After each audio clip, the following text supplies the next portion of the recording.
Hello friends, welcome to கேடி உலகம். இன்றைக்கி நம்ம பார்க்க போகிறது முந்திரி பழம், பச்சை முந்திரி கொட்டை எப்படி எடுக்கிறதுன்றதா பார்க்க போகிறோம். நீங்கள் முந்திரி பழம் பார்த்துருப்பீங்க, முந்திரி கொட்டை கேள்விப்பட்டிருக்கீங்க.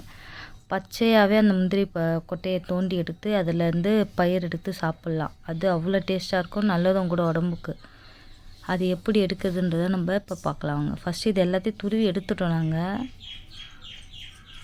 இப்போ இது மாதிரி எடுத்துடணும். பச்சை முந்திரினா ரொம்ப பிஞ்சாகவும் எடுக்கக்கூடாது.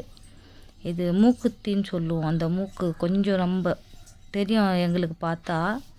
பிஞ்சாக இருந்தால் ஒரு மாதிரி அந்த மூக்கு கொஞ்சம் சிவப்பாக இருக்கும். திக்க கருப்பு கலரில் வருதுன்னா அப்போது முத்திச்சின்னு அர்த்தம். அந்த தோண்டி எடுக்கிறோம் பார்த்திங்களா, அதுதான் அதோட மூக்குன்னு சொல்லுவோம். அதை தோண்டி எடுத்துட்டு குச்சி வச்சு யூஸ் பண்ணுவோம். இதில் பால் அடிக்கும். பால் அடிச்சதுன்னா கருப்பு கருப்பாக பொங்கிடும், மாங்காய் பால் பட்ட மாதிரி. அதனால் கொஞ்சம் உஷாராக இருக்கணும். சின்ன பசங்கள்லாம் இருந்தால் பக்கத்தில் சேர்க்கக்கூடாது.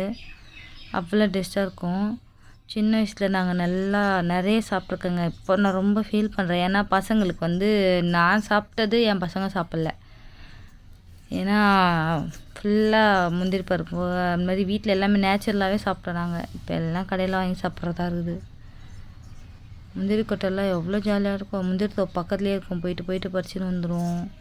தோண்டி அதில் பொங்கல் செஞ்சு தருவாங்க. முட்டை தொக்கு, எறா தொக்கு அதெல்லாம் போட்டு செஞ்சு தருவாங்க. செம்ம டேஸ்ட்டாக இருக்கும். பச்சையாகவே நாங்கள் சாப்பிட்ருவோம். தோண்டி கையில் பால் பட்டாலும் பரவாயில்லன்னு தோண்டி சாப்பிட்ருவோம். ஏன்னா அது ஒரு சீசன் டைமிங் தான். அதுக்கப்புறம் நம்மளுக்கு கிடைக்காது. அதுதான் எப்படியோ எங்களுக்கு இந்த தடவை கிடச்சிச்சு. ஃபுல்லாக தோண்டிட்டேன். இதுக்கப்புறம் என்ன பண்ணுறோம், ஃபுல்லாக மண்ணை போட்டு அந்த பாலை கொஞ்சம் எடுத்துடும். இப்போ என் கையெல்லாம் பால் இருக்கும். அந்த பாலை எடுக்கணுன்னா அதுக்கு ஒரே வழி, அதே முந்திரி பழம் இருக்குது பார்த்திங்களா, சாறு, அதை தான் போடணும். இதை மூக்குத்தி இப்போ நீக்கி விட்டோம் பார்த்திங்களா, அதை ஃபுல்லாக நீக்கிட்டு தான் உள்ளே இருக்கிற பருப்பு எடுக்கணும். அதை இதான் பருப்பு, முந்திரி பருப்பு.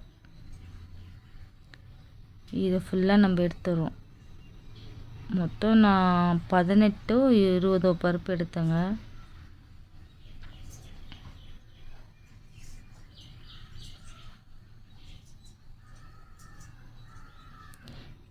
எனக்கு கால்லெல்லாம் செதறிச்சு. அந்த பால் பட்டு கருப்பு கருப்பாயிடுச்சு. கையில் கூட லைட்டாக தான் பட்டுச்சு. காலெல்லாம் தான் ரொம்ப பட்டுச்சு. செதறும் போது கொஞ்சம் பட்டுரும். ஆனால் கண்ணெல்லாம் படாமல் பார்த்துக்கணும், ஏன்னா ப்ராப்ளம் ஆகும். இது மாதிரி நம்ம ஃபுல்லாக தோண்டி எடுத்துட்டோம்னா பால் பசங்க பக்கத்தில் எல்லாம் பார்த்துக்குங்க, கொஞ்சம் தூரமாகவே. நல்லா சத்தாக இருக்குங்க, டேஸ்ட்டாக. அதேமாதிரி இந்த மழை பெஞ்சுதுன்னா முந்திரி மரத்துக்கடியிலலாம் போயிடுவோம். ஏன்னா மழை பெஞ்சு ஆல்ரெடி அங்கே ஏதாச்சும் கொட்டை விழுந்துட்டு நம்ம கவனிக்காமல் இருந்தோன்னா அது வளர்ந்துருக்கும்.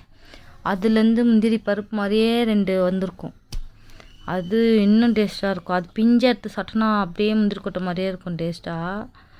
ஆனால் நீங்கள் அது முத்திச்சுன்னா நல்லா இருக்காது. அதனால் அதை வேறு தேடி சுற்றுவோம்.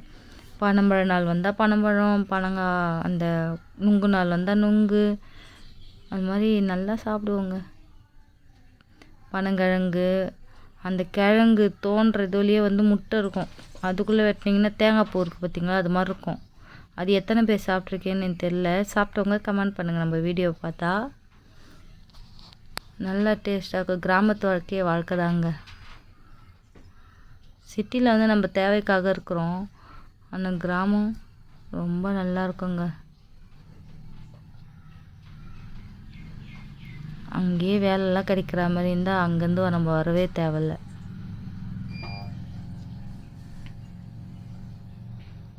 நான் ஃபுல்லாக இப்போ எல்லாத்தையும் தோண்டி எடுத்துடுறேன்.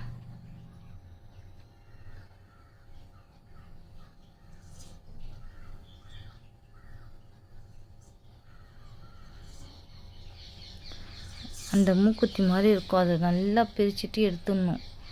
பிரிக்கலைன்னா வராது. நீங்கள் பிஞ்சு கொட்டினா கலரே வேறு மாதிரி இருக்கும், அந்த முந்திரி பருப்போட கலரே. அதே முத்திச்சுன்னா எடுக்கிறது கஷ்டமாக இருக்கும். ரொம்ப கரெக்டான ஒரு ஸ்டேஜ். இதுக்கு அந்த பால் போகிறதுக்காண்டி நான் அந்த முந்திரி பழத்தையே போட்டு கையிலலாம் தேய்ச்சி எடுத்துடுறேன். ஏன்னா அதுக்கு அதான் தீர்வே, வேறு எதுவும் இல்லை. முந்திரி பழத்தையே போட்டு நம்ம கை ஃபுல்லாக பூசி அந்த இழுப்பிட்டோம்னா அந்த சாறு போட்டு எல்லா பாலும் போயிடும். இப்போ போய் மோட்டரை போட்டாச்சு. மோட்டர்லேருந்து அப்படியே அலசி எடுப்போம் ஃபுல்லாக. மோட்ரு தாங்க சென்னையிலேருந்து வரவங்கெல்லாம் வந்து பார்த்திங்கன்னா இந்த மோட்டரில் இருக்கிற இந்த தண்ணியை பார்த்துட்டு ஏன் வீணாக்குறீங்க தண்ணியை, மோட்டர் ஆஃப் பண்ணுங்கன்னுவாங்க. ஆனால் எங்கள் ஊரில் அப்படி இல்லை. மரங்க இருக்கிறதுனால மோட்ரு போட்டு விட்டோன்னா அது பாட்டுன்னு 1 மணி நேரம் 2 மணி நேரம் ஓடும். எல்லா மரத்துக்கும் தண்ணியை பாய்ச்சுவாங்க. எப்பயுமே கூலிங்காக இருக்கும். வெயில் டைமாக இருந்தாலும் கூலிங்காக தான் இருக்கும். ஏன்னா இந்த மரம் தோட்டம் ஃபுல்லாக தண்ணி பாய்ச்சி ஈரப்பதத்தோடு இருக்கிறதுனால கூலிங்காகவே இருக்கும். எங்களுக்கு ரொம்ப ஜாலியாக இருக்கும். நம்ம முந்திரி பருப்பு ரெடி ஆயிடுச்சு. நம்ம வீடியோ பிடிச்சிருந்தா லைக் பண்ணுங்கள், ஷேர் பண்ணுங்கள், மறக்காமல் சப்ஸ்கிரைப் பண்ணிடுங்க. தேங்க்ஸ் ஃபார் வாட்சிங். மறக்காமல் நம்ம சேனலை ஃபாலோ பண்ணிவிடுங்க. பாய்.